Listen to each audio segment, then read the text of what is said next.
So here I am looking for the official conclusion, and it's staring me in the face the whole time. I was going back through my notes and looking at the things I wanted to cover in my book, and I had this question of what is the official conclusion? I know the official allegation, a double murder-suicide. We see that as early as the second press release from the Apple Valley Police Department at about 11:40 a.m. January 18th, less than 24 hours after they find these bodies. They are accusing David Crowley of a double murder-suicide. When does it end? Where is the end? What is the official conclusion? In the Philip Marshall case, we got this, I think, 15-page report from the Calaveras County Sheriff's Office. I was kind of expecting something similar, something that would help everybody understand why the police, why the authorities, why the investigators came to the conclusion that David Crowley is guilty.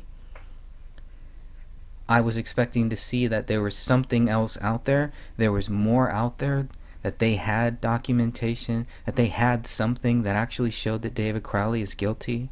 I was expecting to see something, anything.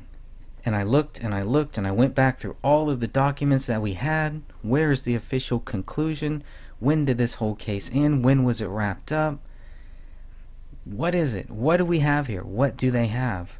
And I'll tell you, I was really shocked. I was really shocked because at first I thought, okay, maybe I just missed it.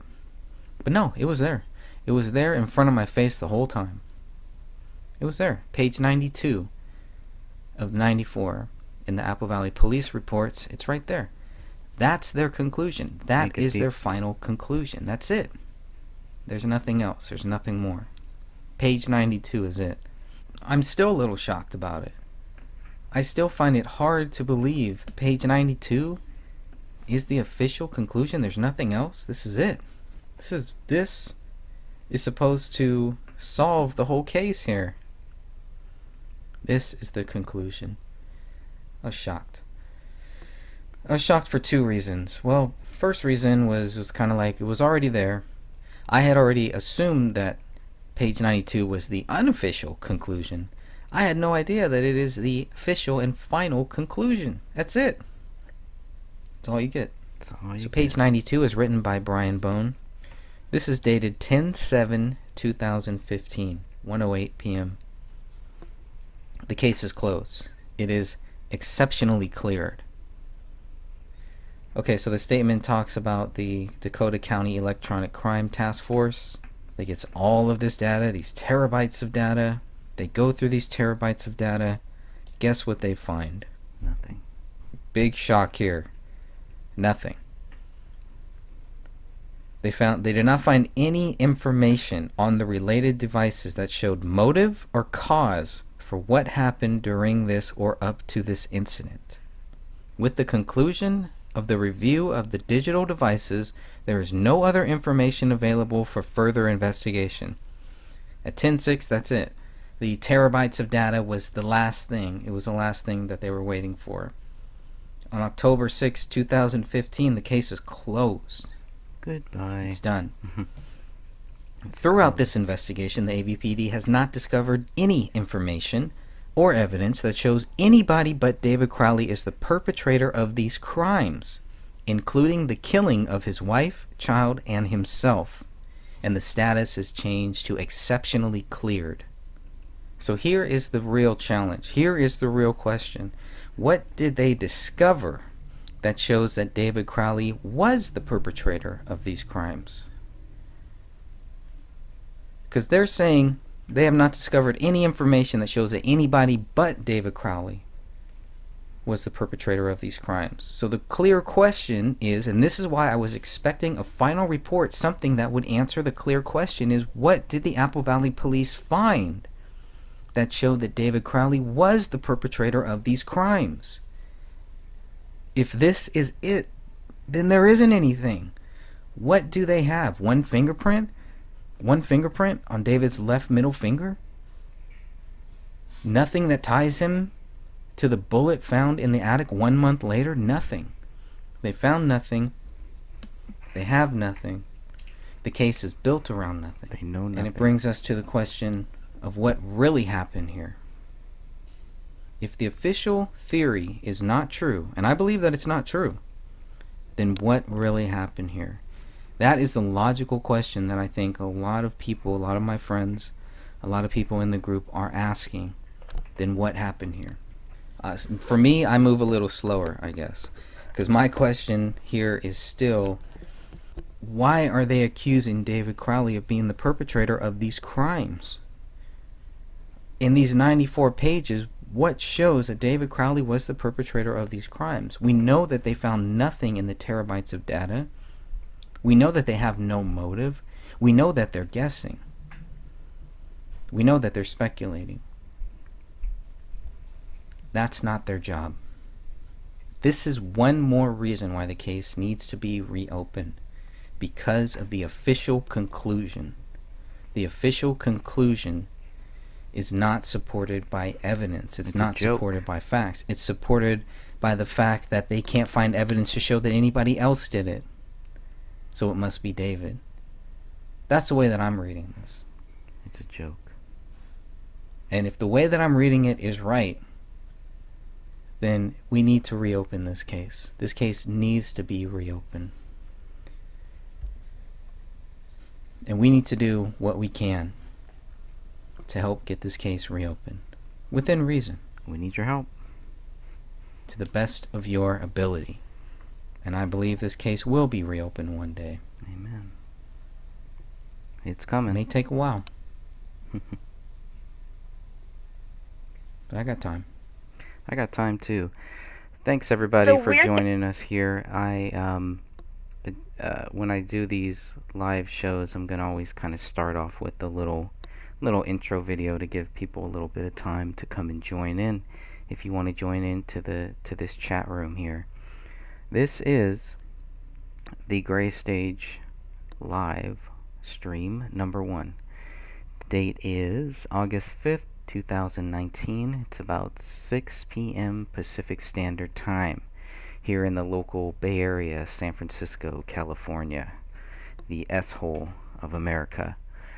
And a few things that I wanted to talk about here, to cover here. Hopefully we'll have enough time. I'm going to try to keep these to about an hour or so, maybe a little bit less if I can. Please let me know how the audio is, if the audio is okay. So far it sounds alright. I'm going to skip here to a interview that David Crowley did in 2012. I want to go back to this, to what he was doing in 2012. This took place after after David Crowley had already finished the trailer kind of taken off, all that stuff. So let's go back to 2012 for a second. This is a reading from my feature book titled The Gray Stage, of course. This is in the 2012 section. There obviously is going to be a lot more in this 2012 section. I'm sure you can all understand that. Hey, Pat Hansen, thanks for joining us here. Oh, good. Quality's good? All right. I'm hoping everybody will be able to find us over here. We'll see how this goes. But, so looking at 2012, this is what I got. This is from chapter 11 of my book. This is part of the chapter called The Gray Shame. This is one of the most difficult chapters that I had to write. What's weird is I thought this was going to be the easiest one, because this is basically, a lot of this stuff is basically stuff that I've written from 2015 on. So, after 2 years in the making, the Gray State movie trailer was released to the public on August 7, 2012. A month after its release, David Crowley was interviewed by Freedom Fiends Talk radio show. The interview, conducted by Michael W. Dean, was recorded 2 weeks prior to its release on September 15, 2012. The Gray State movie trailer cost David Crowley and Mitch House $6,000 to make. That's impressive. Very impressive. $6,000, that's it. I was really impressed by that. And that trailer, I wonder how long it took them to make. If somebody has that, can maybe help me find that answer. I'm sure it's out there. We've probably covered it 1,000 times, but this is 1,001 time we need to go back. I need to go back over it. So, and David says, that's just out of pocket. through our production company, David explained to Michael W. Dean. That's just money spent harnessing the actors to our set and getting the props that we needed. But we spent another year in post doing 17-hour days. So how do you put a price tag on that, really? I even got the little timestamps there, too. I hope the timestamps will kind of help. Let's see if I can move this down, or if I have to... Oh, I'm probably going to have to drag this. Sorry about that. Hope it's not making you dizzy there. All right. Now, the story of Gray State continually evolved. It's gotten deeper, David said of Gray State's story. It's gotten very much darker. So people, when they see this, their response is, as I knew they would be, they're very divided. First of all, they're very supportive, like, wow, this is like a future scenario that we can face, that we are facing right now unless we wake up.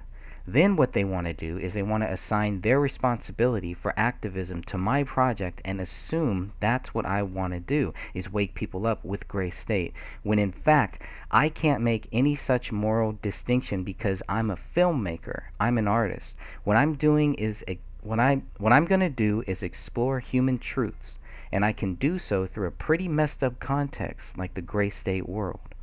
But how real or how not real it is completely irrelevant. Interesting. Okay. I think I'm going to have to utilize this little bad boy here. What I'm saying is, David continued, people kind of expect me to tell their story, their vision of truth with Gray State, and that's not my intent. If it resonates with truth, with you, that is great. If it doesn't, that's also great. But what I've been seeing is that the 3% or so who really hate Gray State, they don't hate it because it was shot poorly, or that story could never work, and here's why. They hate it because it threatens them. It threatens their reality. And that just tells me that what I'm doing is close to the truth, at least, because they're that threatened by it. I think that the reality that most people live in is almost like a religion. Like if you challenge a Christian or a Muslim who just grew up believing what they believe, they don't know how to defend it logically. What they're going to do is they're going to lash out in a very knee-jerk and negative way. Let me read that again. What they're going to do is they're going to lash out in a very knee-jerk and negative response to defend their reality. And that's just the nature of humanity, I think. So what I'm seeing is in their reaction to Gray State is either a very positive or very negative. It's a very polarized argument. I agree with that.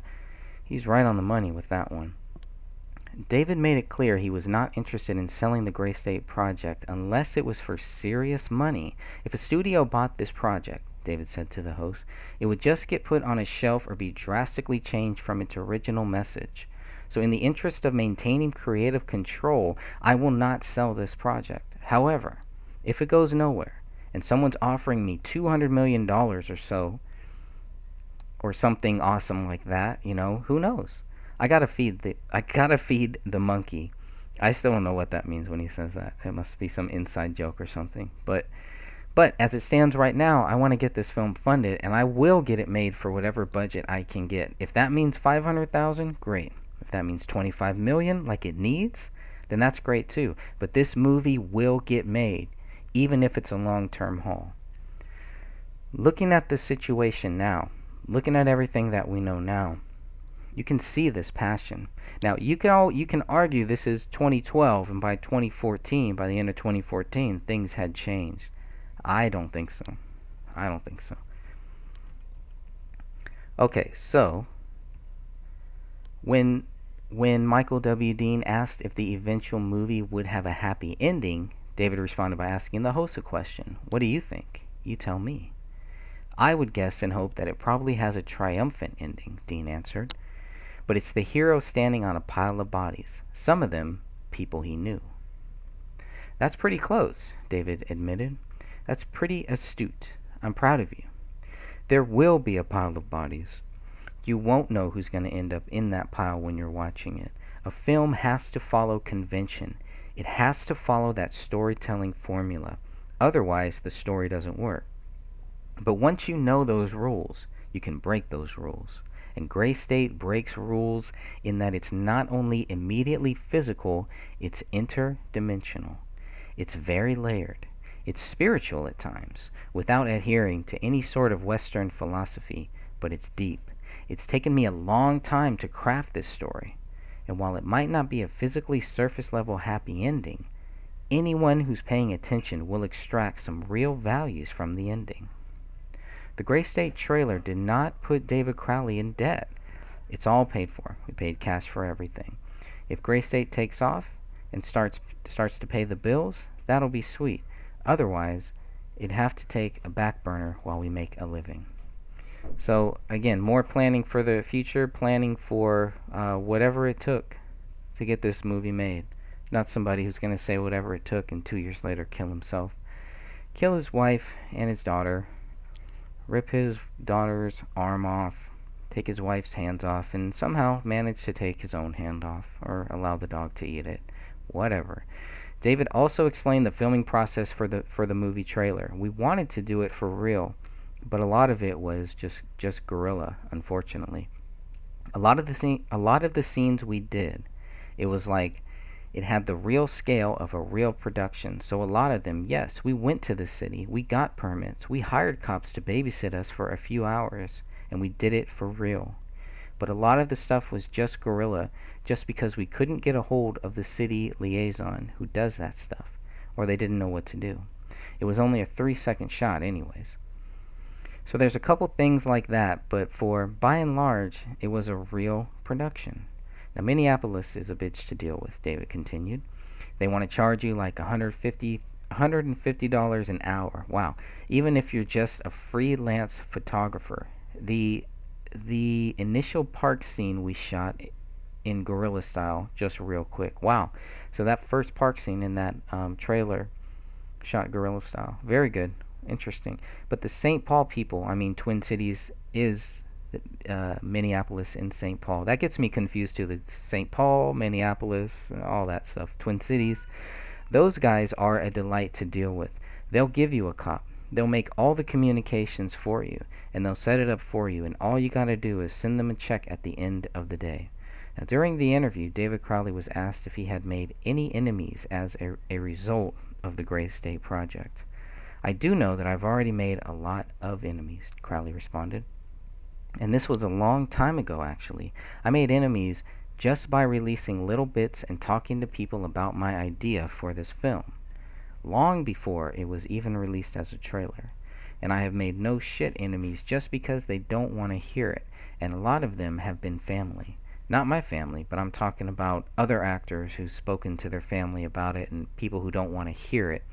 And what they do is they assign like, well, that can't be real, so it's going to be a terrible movie, so I don't want to hear anything about it.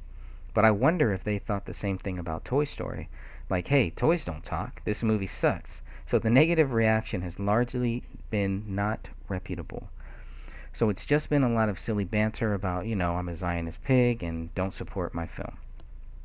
Michael Dean also asked if Crowley had ever been contacted by a government agency. If I were contacted by a government agency, David responded, I would not know about it. So I can't really answer that question. I'm sure that I have been. A lot of the reactions I'm getting about the trailer, they want to peg me as some kind of Zionist Jew. I guess because my name is David. I guess that's proof enough for them. My lead actor's name is Danny Mason. Oh, you mean like Freemasons? So they want to develop their own conspiracy theories. They want to say the whole film is COINTELPRO. I'm just trying to develop lists and to put them on. It's all very, very silly. David also mentioned being accused of being a Marxist. Asked if he's a Christian, David responded, I am, but I don't know where to draw this line between what I've been taught my whole life and what is probably more closer to the truth, if that makes sense. I've done a lot of spiritual exploration. I tend to end at the same answers, though. I wonder if those answers that he's ending at is Jesus Christ. I would hope so. David also addressed the critics and negative responses to his project. A lot of people say that Gray State is just fear porn, and they're not going to support it, and it's fear mongering and stuff like that. Just because Gray State is scary doesn't make it fear porn. And that really resonated with me reading that, because I don't know, I did see it as fear porn. That's the way that I saw it. I know a lot of people didn't, so there's nothing wrong with that. That's okay. Going through I wanted to also pull up here this thing about Corey Zarowski. I don't know if I can make this bigger so maybe people can actually see this here. But here's what I wrote. I think Corey Zarowski has some explaining to do. Why would Corey write in 2016 something that didn't happen until after March of 2018? Specifically, Corey states half of Ranya's remains were buried with Kamel. Who told him that? In the interview I did with Kamel and Sidra's friend on March 23, 2018, Ranya's remains were still with Dan Sr. in Minnesota. So that was interesting, going back and rereading some of those early reports. This one here you can check out on citypages.com. I got the link on my page, the gray stage. And so one, I don't want to say anybody's lying. Somebody is wrong. Somebody's wrong. Can't have it both ways, right? Either, I mean, basically, I don't think Corey knows what he's talking about again, and maybe it's not his fault. It all depends on who told him that. So that was another little interesting little tidbit that I found there that I'm still gonna go back and hopefully I'll be able to have a little chat with Corey and find out what the real deal is there. So going back here. Oh, there was something else actually before I move on to 2013. Scroll down here for a second. Poop that Chris Peck. This was another thing. One of the early things that we heard constantly. Hold on, I'm gonna go let my cat out and I will be right back.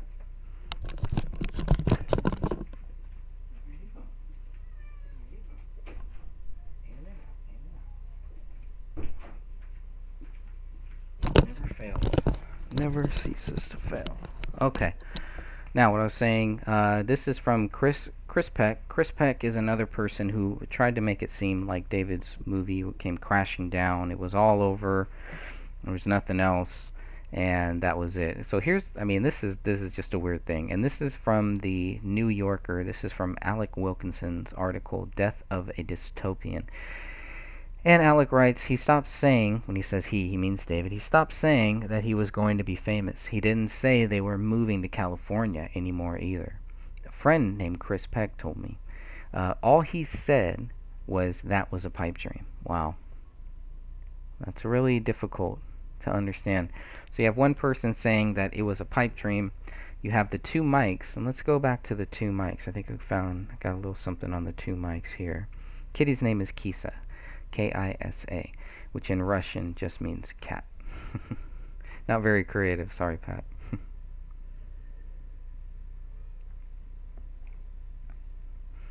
So,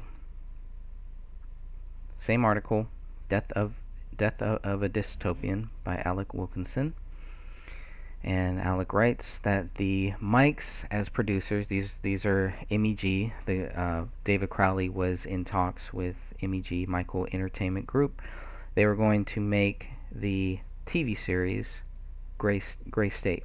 So Gray State had moved from a movie. It's true, maybe the movie deal fell through and that came crashing down. But it's really not true because they were going to make this into a TV series and then try to make a film based on that TV series, multiple films, games, all of these different things. There was a lot of plans. There was a lot of things happening there. So, Alec Wilkinson writes that the mics reacted as producers do, by considering the script's merits and difficulties. My first pass from story content was, this is kind of a roadmap for the next American Revolution. This is from Michael O'Donnell. So that's what Michael O'Donnell tells Alec Wilkinson. My second pass was breaking it down to what it costs. When David finally heard from them on September 26th, they said that Gray State might be better as a TV series. They did not offer him the contract he had counted on, which technically might be true, but they did have a contract. They were working on a contract. And I do believe Dan Hinton was able to get those contracts. Now, whether the contracts were signed and all that stuff, that's a whole nother thing. But the contracts were here. You have two. On July 25th, 2014, the MEG option, the purchase agreement right here. So this also shows that the project was not dead. It was moving forward. But there you go. They might say, well, this was a July thing, blah, blah, blah. But the option's there. They're moving forward. And talking to Mike Boggio, Dan Hannon had Mike Boggio reinforce that view that they were moving forward, that they were continually moving forward. There wasn't going to be an end. This was not just ending. This was a project that was going to be optioned. There was money involved. Okay, so just going off my little rant there.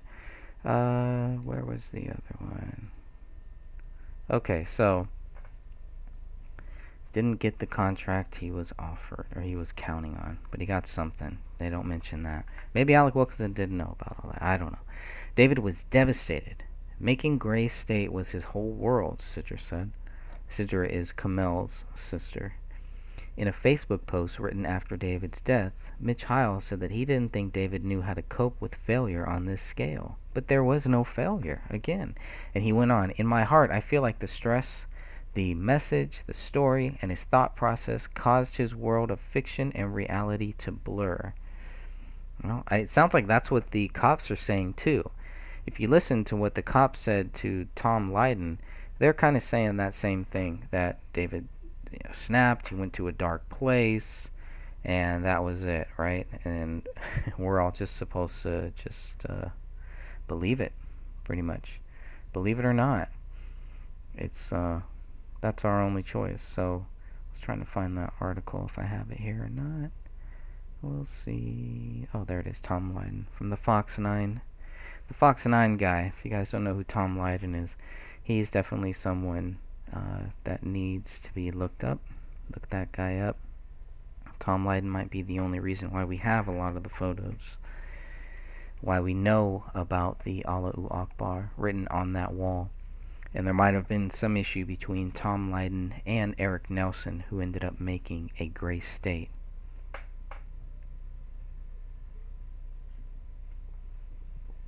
I'm gonna go down here, trying to find one of the quotes. Basically, what they're saying is because talking about those blurred lines, that David, went to a very dark place, and because of that, he killed himself, killed his wife and his daughter, brutally, in such a brutal fashion too. I think that was an interesting one. So let's go back here. Okay, so Tom Lydon began his investigative segment declaring it's important at this point to really get all the facts out on the table. I think that's the most important thing here. Mr. Lydon, if you really want to get all the facts on the table, please consider researching the numerous facts you forgot to mention. Chief John Reichel described the Crowley family as the ideal family, seemingly, before stating he believed something went terribly wrong inside the Crowley house. Now, without providing any substantial evidence, the chief then claimed David Crowley snapped. It looks like David snapped, Reichel told Tom Lydon, and took the lives of his wife and daughter and then ultimately himself. The chief also believed a great deal of the Gray State movie was the reason why David killed his wife, child, and himself. From all accounts, the police chief told Tom Lydon, he was consumed with producing this film, and it was a dark topic.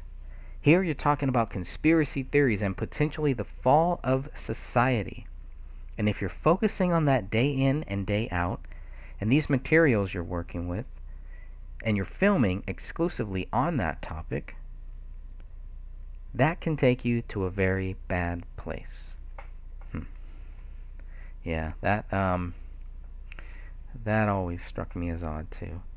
They say it can take him to a very bad place.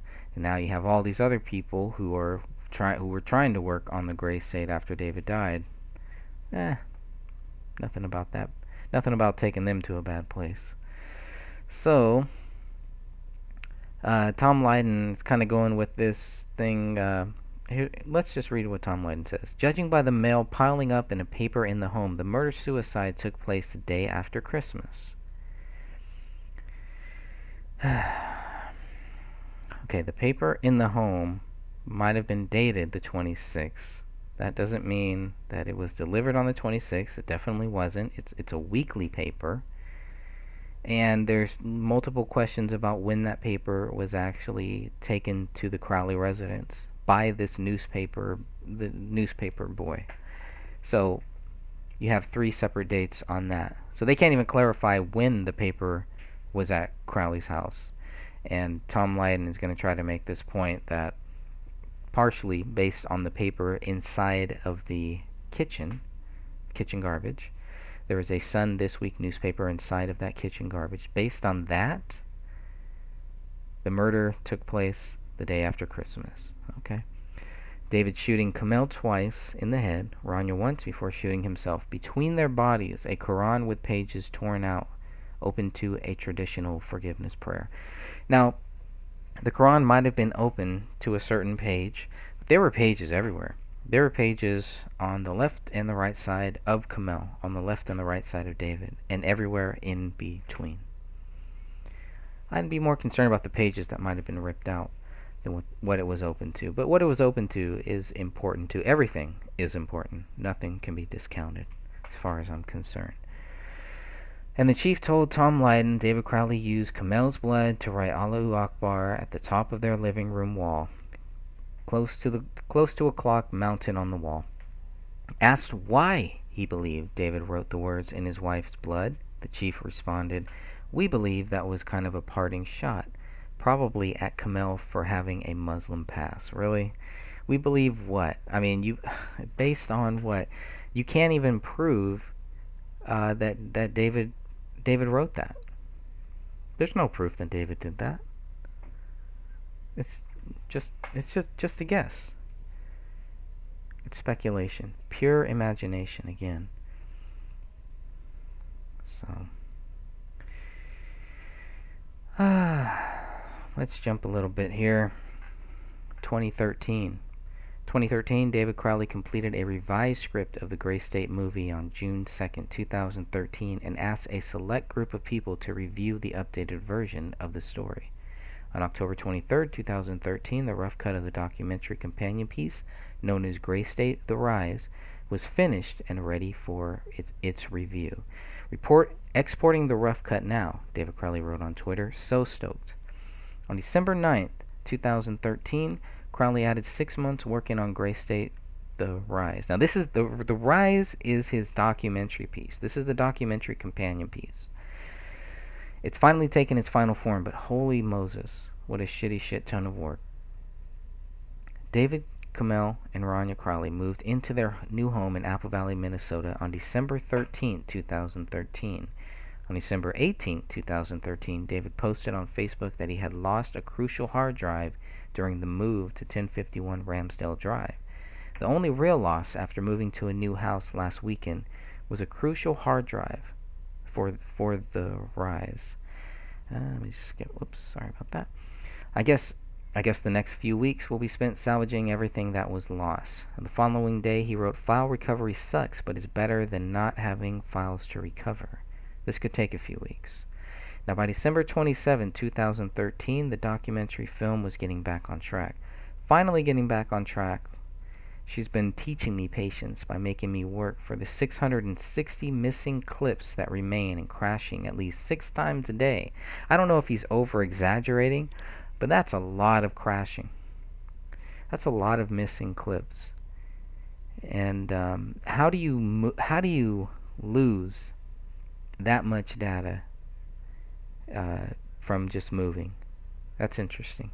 I don't know if it was a stolen hard drive or what, or just a misplaced one.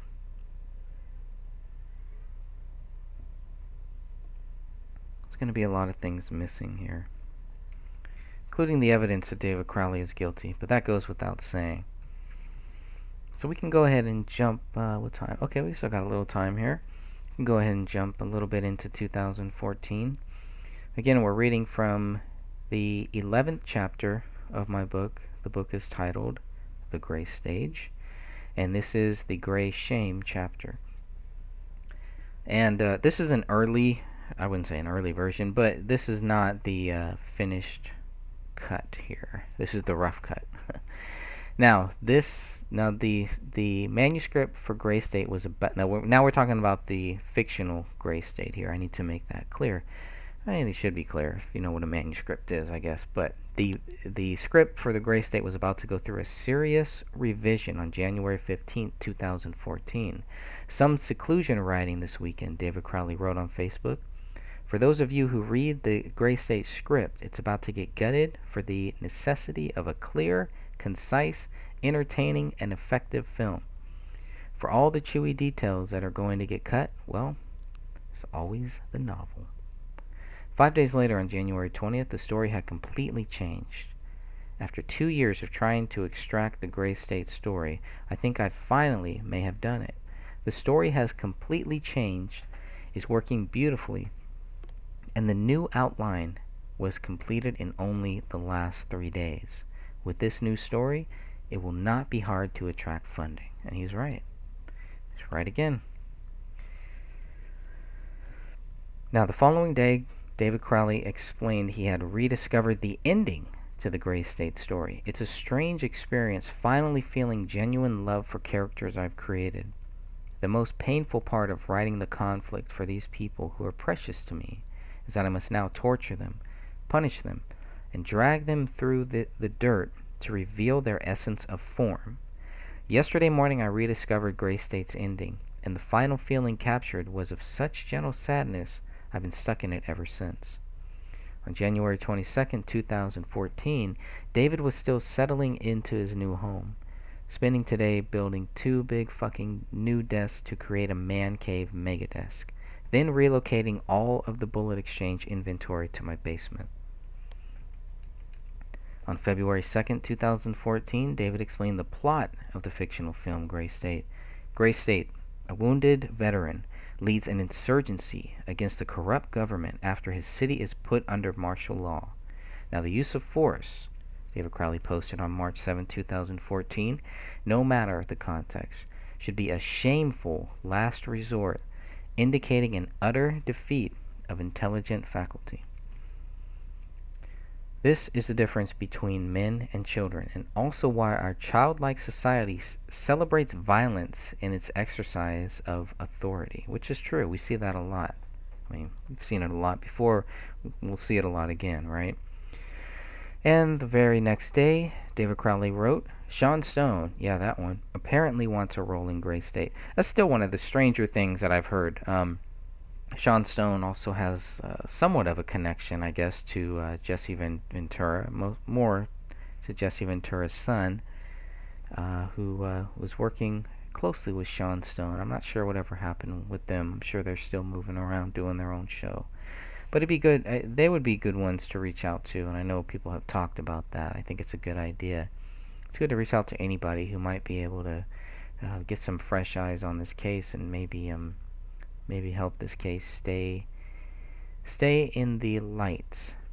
They want this case to go into the darkness, into the void.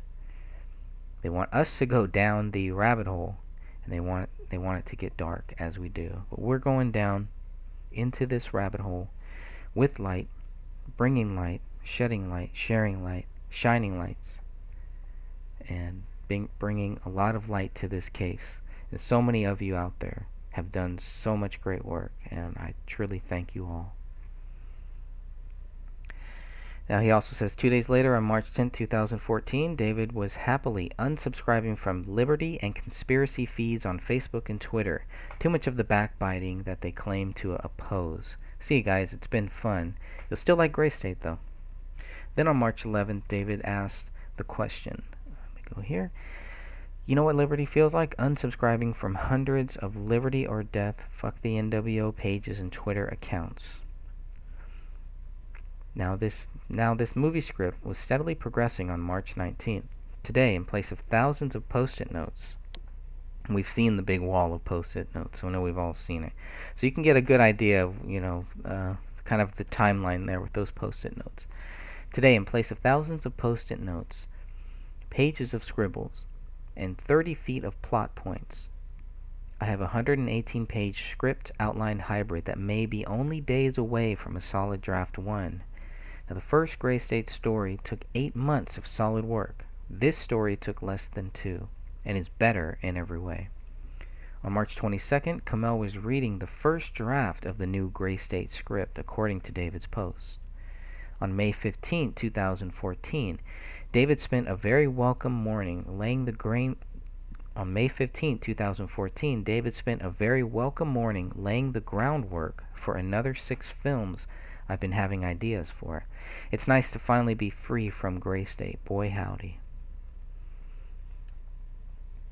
On May 22nd, David Crowley's dream had finally come true. There's a big gap right there. So this is when David, between May 15th and May 22nd, David goes out to Hollywood. Boom. And this is when he first begins working, or when the mics and him are really getting serious about this. So much so that David posts this on social media publicly where everybody can see it. On May 22nd, David Crowley's dream had finally come true. It just happened. I'm not sure how many details I can divulge at this point, but Gray State will be optioned in the next 2 weeks at a major budget and connected with A-list talent. We are connected with the producer who, above all else, wants to preserve the film's pro-liberty ideals. This is all we could have hoped for and more. Thank you all for being our strongest selling point. Let's make a movie. On June 30th, 2014, posting as the Gray State page on Facebook, David Crowley gave an update on the movie. The past month, I've been meeting with some LA-based producers, crew, and other industry contacts, and together we are building the team that will combine our passions and talents and belief in Gray State to optimize its message and reach of its exposure. This has been a truly exhilarating experience. My attorney and I are reviewing the option contract this week.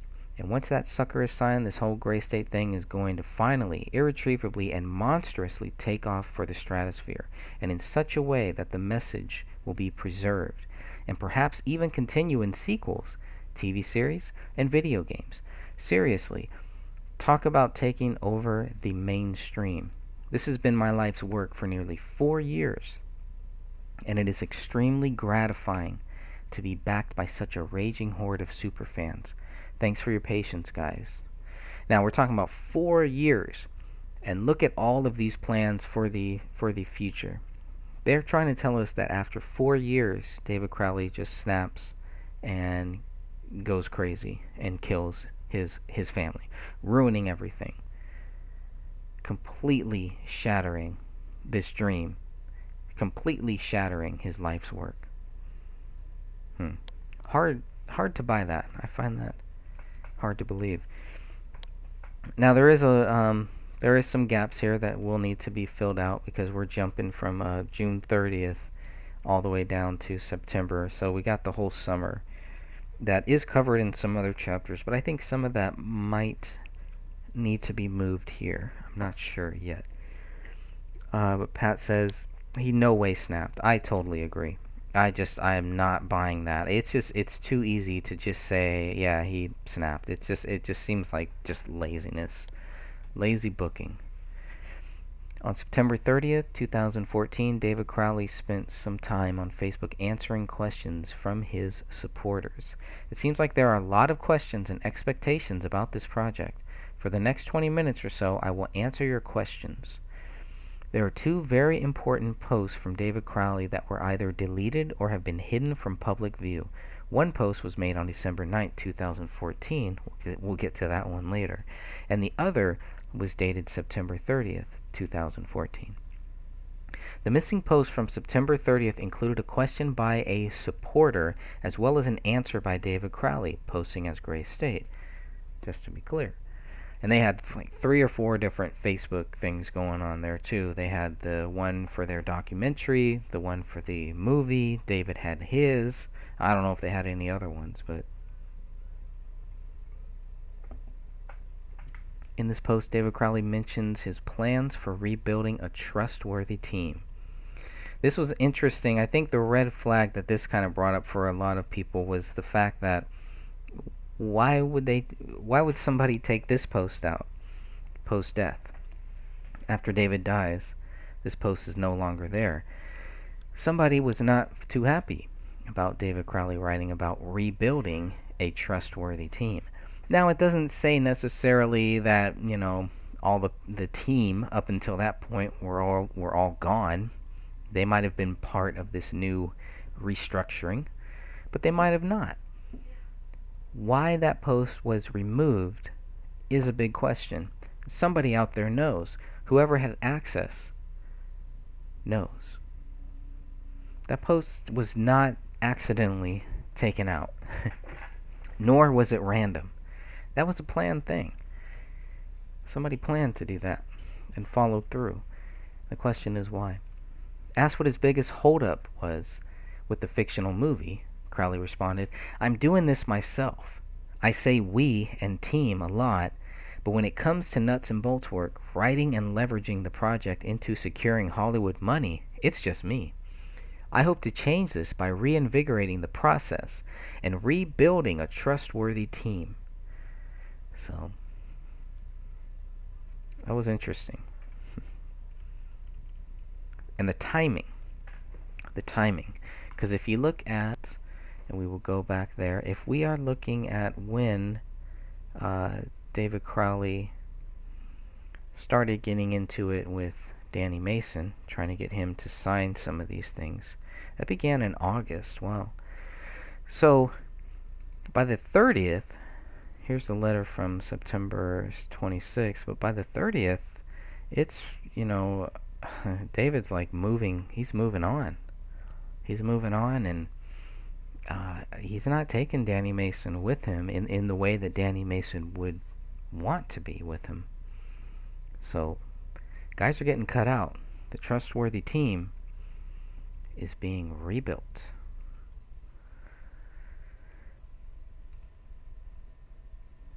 Alright, so let's keep going. We're still on September 30th. If you can go back, if people ever go back to look at the Gray State's posts from September 30th, 2014, there's a lot of interesting ones there. A lot of interesting comments. And a lot of win. We can't wait. We gotta see it. Want to see it. Pat says, he knew his team soured on him. They got upset because he caught on. It's possible.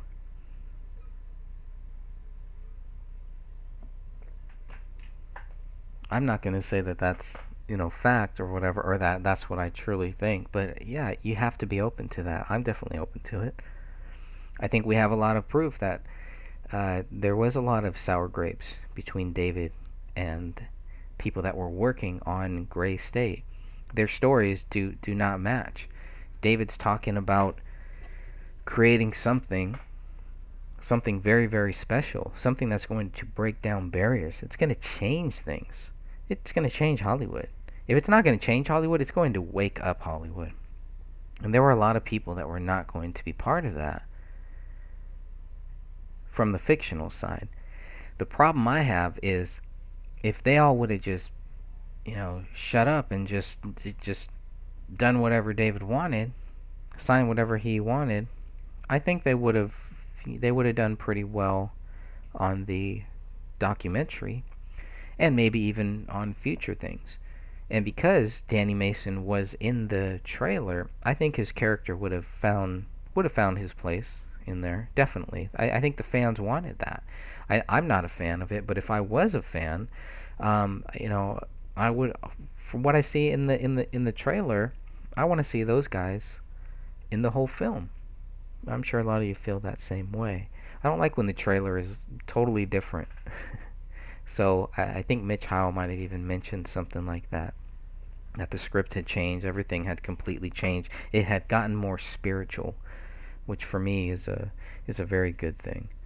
So let's see. September 30th, 2014 was a very important day as David Crowley had big plans for 2015. Today's posts represent the first visual beginnings of the Gray State resurrection.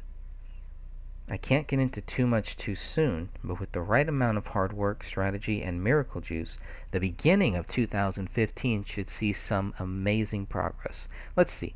September, October, November, December. In 4 months, all that changes? And they're like, well, yeah, because of this, because of that. No, no, no. We're 5 days, 6 days. He's counting down. 2 weeks until the Rise is gonna come out.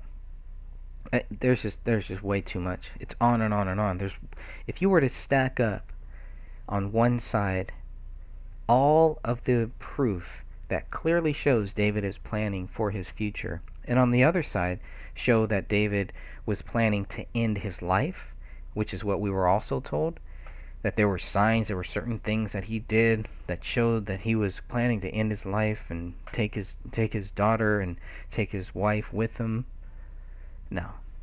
It does not add up. It does not weigh up. It's fiction.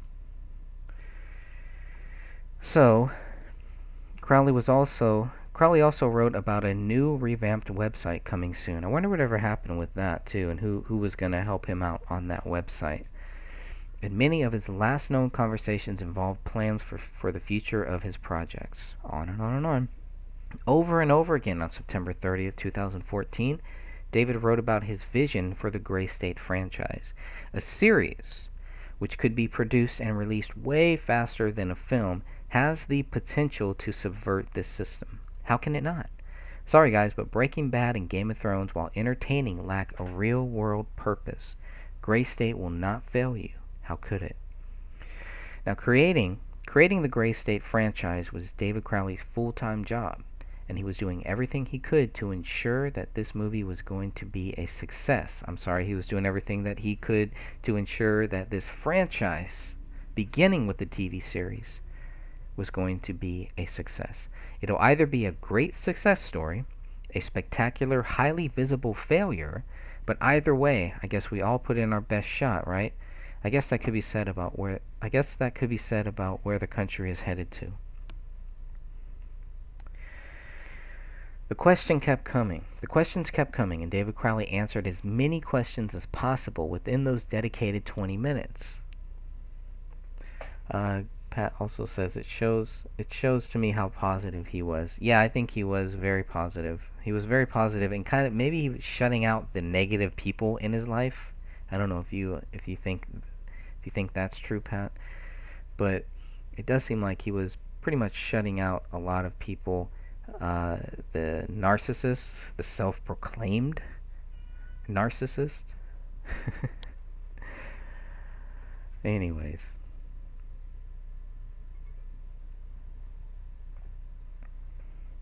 Crowley was attempting to reach out directly to his supporters and doubters in order to address the criticism the project received for its multiple delays in production. Starting a Kickstarter campaign for a future production cost is more evidence that David Crowley was actively planning for the future in September of 2014.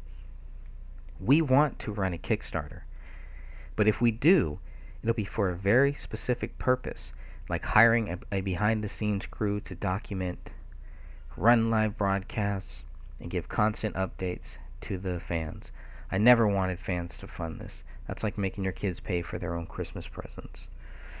Now, regarding this Kickstarter, I was wondering who was going to be the crew on the documentary side of this whole thing, doing these behind-the-scene documents and live broadcasts. Come here, Kenny. Somebody was going to get paid for that, and I guess fans were going to fund it. Let's see. David Crowley was still trying to get big budget funding for Gray State in September of 2014. Hopefully, wrote David, the strength of this project as a whole and what it represents with the people will help me get a big budget without sacrificing my intent.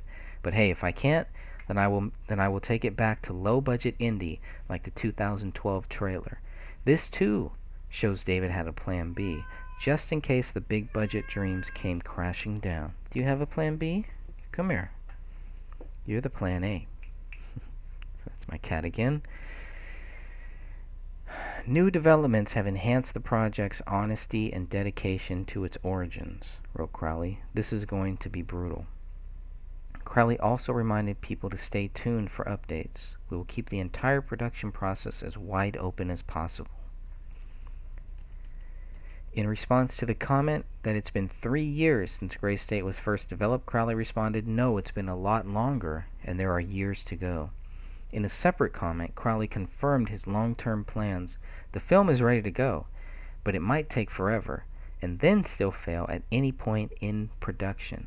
A series might be immediately tangible, and instead of interfering with the film, set it up for success a year or two down the road. Big picture stuff.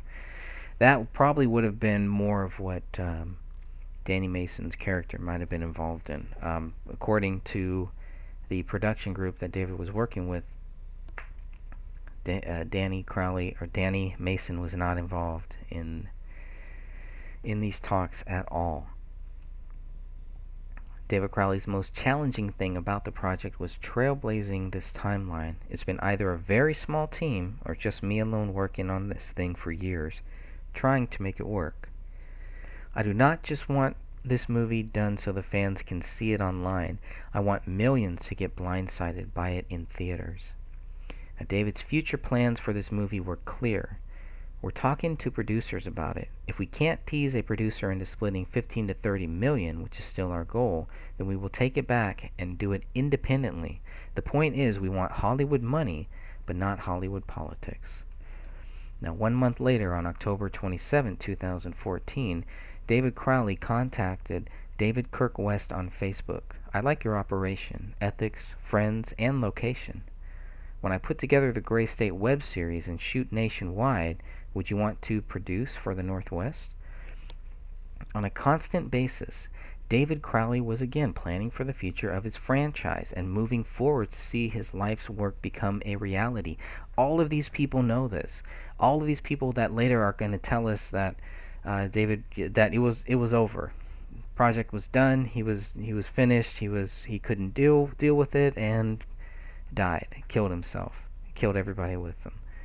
These people know that's not true. They know that. "You work consistently with Christian themes," Crowley wrote to David Kirk West. "Yeah, I guess I do," David Kirk West answered. "It's not really a conscious thing. It just sort of happens." "Stick to what you believe in," David Crowley told Mr. West. "There isn't much honesty left out there."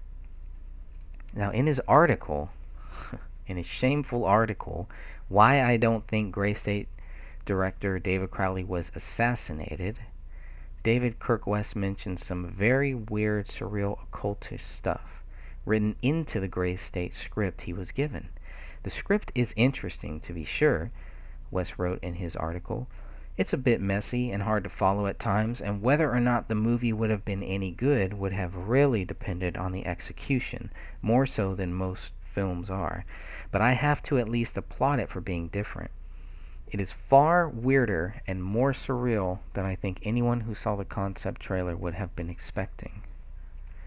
Though there are elements of it present, it isn't exactly the Red Dawn-esque insurgency epic that I think a lot of people were expecting. It delves into some very weird, surreal, occultist stuff. It probably could have been awesome, but it also could have devolved into an absolute mess. An interesting mess, but a mess nonetheless. Now, kind of sounds like David might have been on the right track, going more into the deeper stuff, into the more spiritual stuff, not just focusing on this Red Dawn thing where Russians are falling out of the sky, take over one school and take over this small town, which is pretty much what Gray State is, if you really think about it. Consciously or subconsciously, it's very, very similar. So David might have even realized that and started building on that, and taking it into a more spiritual, a more powerful, a more threatening direction for any Satanists or any occultist people that he might have known or been working with, who would not want to hear about Jesus Christ, who would not want a movie that made Christians look good and that focused on real spirituality issues. Hopefully that's where David was going. David Crowley severed ties with David Kirk West on social media sometime between November and December of 2014. West believes David Crowley also unfriended many people on social media for seemingly no reason. No reason. By November 18, 2014, there was no doubt as to whether or not the documentary known as Gray State: The Rise would be released for free. Gray State: The Rise will be made available online for free as soon as possible, Crowley wrote on social media. This is our nonfiction contribution to fight for liberty. Gather your strength. David Crowley stated he was working every day to complete Gray State: The Rise, and on November 26, 2014, he told a potential donor to use that money on something for your girl instead. The Rise is going to be free. Crowley was rushing The Rise to a free online release. It'll be worth your wait. The following December 9, 2014 post by David Crowley has since been removed. Who had access to David Crowley's Facebook account, or why the post and its comments were removed or hidden from David's personal Facebook wall has never been explained. Interestingly, this missing or hidden post was included in a data request Dan Hannon sent to the Minnesota BCA. So authorities were aware of this removed post and its contents, and they were also looking at who might have done it. Is my guess, based on this document, that 485-page document. Here's what David Crowley wrote. Can you believe it? The Rise is almost done. I'm serious. She's coming out to be quite the looker. Can't wait to show you all, but I have to comb her hair for a few more weeks. Anyway, I'm quite serious about giving this film. I have come to abhor the AJ model of peddling DVDs as truth and cashing in on suckers. I have given this film years of my time, and I am delighted for the opportunity to burn it down by giving it away. And I hope you all share this feeling. You've all given this project a lot of attention, and I thank you. Soon it will be time to go live, and we'll get to watch it all unfold. Little cryptic there. So, here is that post here that, as far as I know, you won't find on David Crowley's social media.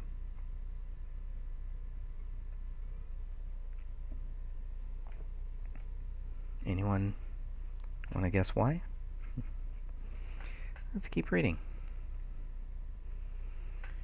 Now, why would somebody remove or hide this post from David Crowley's social media? Various screenshots are all that remain of the post above, and several comments made that day. Because it wasn't just this. Once you delete this post, comments go too with it, right? Now, the first comment on December 9th came from David. You guys are friggin' sweet. I hope the film makes you all proud. I would try to do a private screening or something exclusive, but hearing the news every day, I don't think we have the time. And then here we go. I want to make sure everybody gets this. So this was included in the BCA documents that Dan Hannon got. This is interesting, and I'm very glad that somebody actually grabbed this. I don't know if they screen captured it, whatever they did. Without this, things might have been a lot different.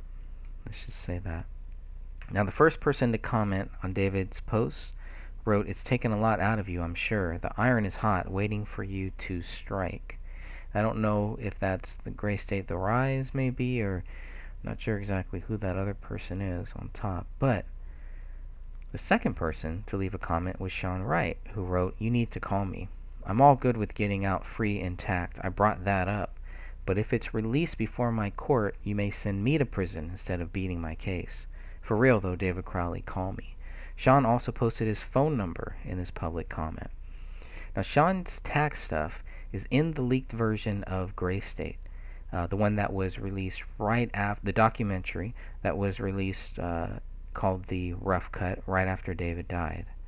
Sean was worried that that release could send him to prison.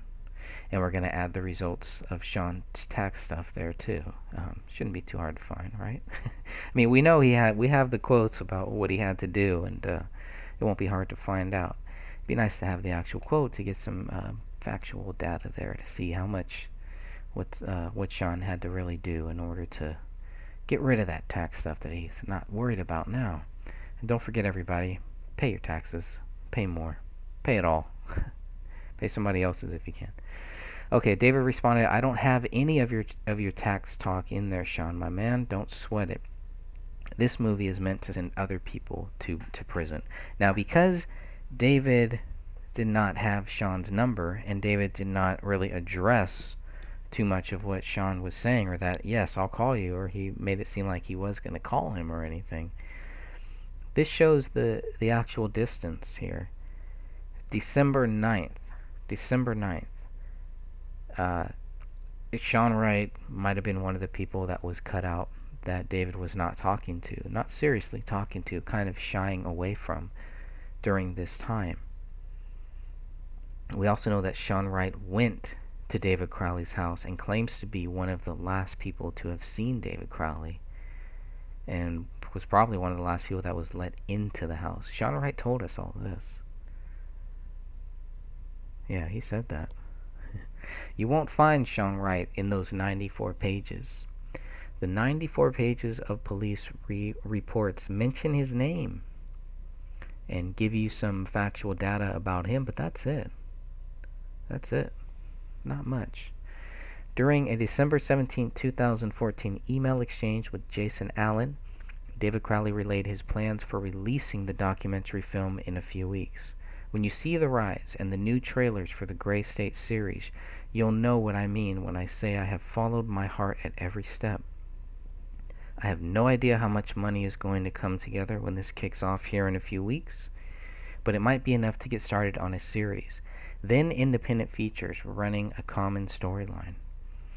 David Crowley met with Jason Allen in Los Angeles sometime in September of 2014 and was very much excited about releasing this documentary, according to what Allen said in a Pioneer Press News article.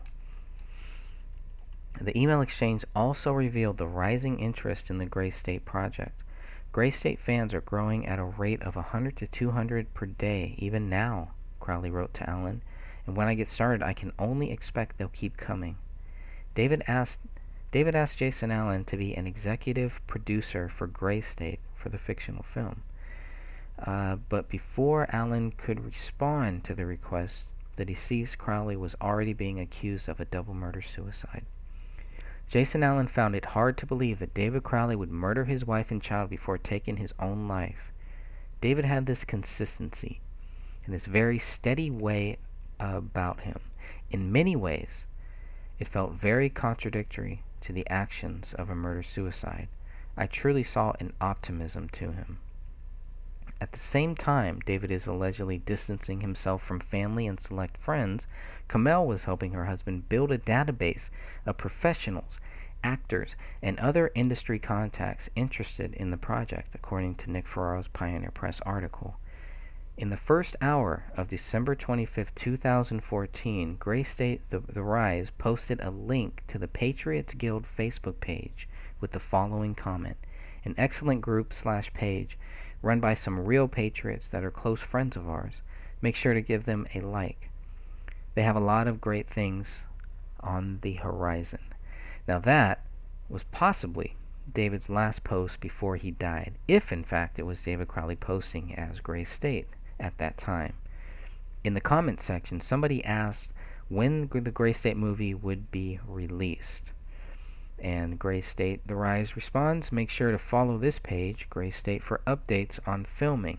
In a separate comment, Gray State The Rise wrote, and it's not an easy feat when trying to maintain the story's integrity without selling out and having such a small team.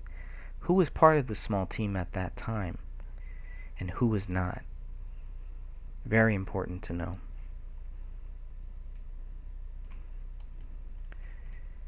According to Pat Pfeiffer of the Star Tribune, on December 26 or December 27, 2014, Daniel Crowley Jr. went to his brother's house to drop off Christmas presents along with some mail for David. However, police reports clearly state Dan Jr. went to his brother's house on December 28th. So, trying to figure out why there would even be any conflicting dates or anything like that. I thought that was pretty odd. I think in the sloppumentary, Dan Jr. also mentioned going to his brother's house on the 22nd.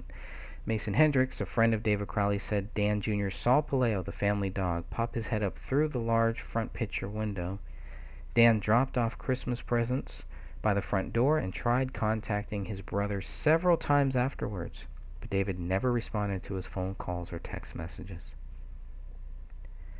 Dan Jr.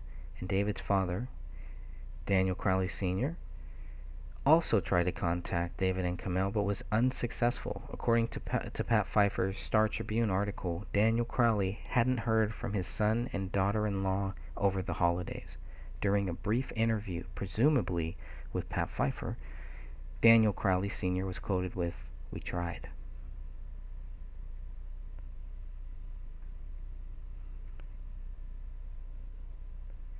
Alright, and that wraps up our hour here. Thank you everybody for joining me. I really appreciate you all coming on here, and we will be back next time. We're going to discuss some other things. I think maybe next time we'll go through the notepad, David Crowley's notepad, and we can jump around here, and if any other topics want to get brought up, we'll talk about those too. Until next time, keep up the great fight, and again, thank you all.